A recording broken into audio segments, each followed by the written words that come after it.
Heads up. Countdown in 3, 2, 1.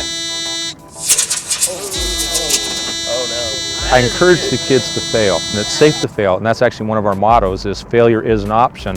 Yeah, it messed around up on the stand there, and then when it came off, it just went to the left. And then the wings came off too. When they fail, they actually learn from what they're doing. Anybody can go out and buy a rocket kit and follow the instructions and build it and be successful. But what did they learn from that? The answer is pretty much nothing. And whereas when we're doing this, now they get to find out why did it fail, why did that one work, why did that one not work, and then compare the difference between them, use their observations, and then come up with a reason. I don't give them the answers. It's all up to them to come up with the answers on their own. We'll do better, for sure. Can't let that happen again. Once they've done that, now they can move forward, apply what they've learned to the next generation of rocket and be successful in that. If they fail, they have to analyze why and again move on. So the more failures that they have, the more they're going to learn. Good test. Yeah, we're good. Okay, who's up? Here we go, guys. Countdown in 3, 2, 1. Hold it. Hold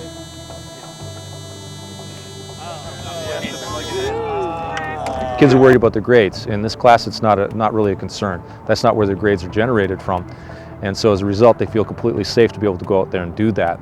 Okay, here we go again. Countdown in 3, 2, 1.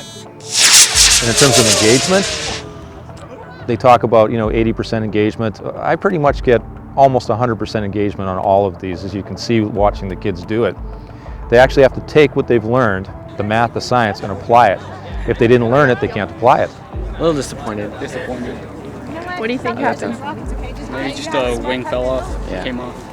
They're really very small, unstable. very small wings. That's probably why. Better next time. The first generation rocket, what I do is I give them just a pile of rocket parts, and there's very little theory or anything that leads up to that. I just give them the rocket parts that build a rocket. And their questions are, well, how big should I make it? How many fins should I have? What should I make it out of? And my answer to that is, what do you want to do? There's no right answer. There's a million different ways of doing this. Well, what if it doesn't work? I go, good. Then we'll figure out why not. Yeah, you're good. So they build that rocket, we bring it out here, we test it. If it failed, then we go and we take a look at why.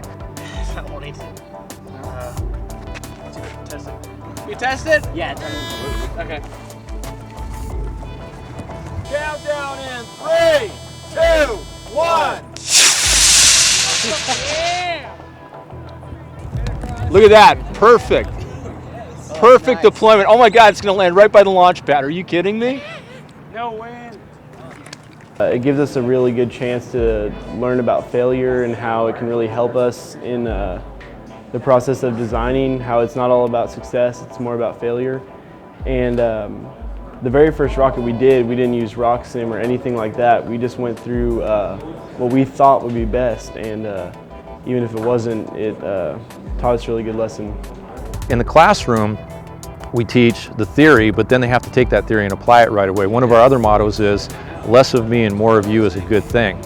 From this point on in our lessons, everything is going to be up to the students. I step back and I allow them to have full reign over everything that they do. If they fail or if they succeed, it's completely up to them, and they do it together as a group. Everybody agrees on what they're going to do. We do what we call critical design reviews. Everybody in the group has to decide on whether or not they're going to pass it. They pass it, they move on, they build the rocket. Every little thing that we change on the rocket will affect something else, and it'll probably affect something else more than it affects your part of the rocket that you're working on. So it's really a group effort. Like if I were to make the hole for the injection system slightly bigger, that'll make maybe more fuel created and we'll go higher, we'll go way too high. And so it's a big process that involves everyone. Yeah, I've been switching it back and forth. So our next goal now is a rocket that's going to carry a 1-pound payload 1 mile high. So from here until May, when they actually launch that rocket, it's all up to them. All of the research that they have to do to decide what kind of parts they're going to use, what kind of engine they're going to use, how much force are they going to need, what materials are they going to use, how many fins. All that design process is completely up to them. I just am a facilitator at this point. I just kind of guide them if they get off track, ask them questions, I don't give them answers, and they get really frustrated with that. So why? How's that happening exactly?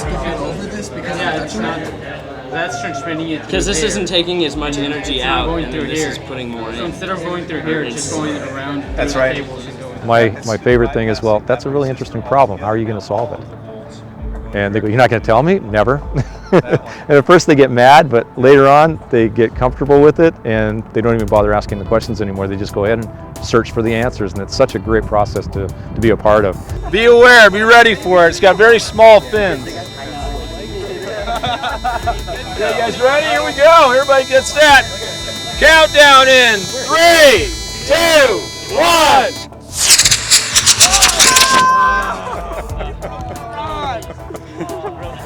The biggest thing out of this program that I got was probably problem solving and just learning to think, really.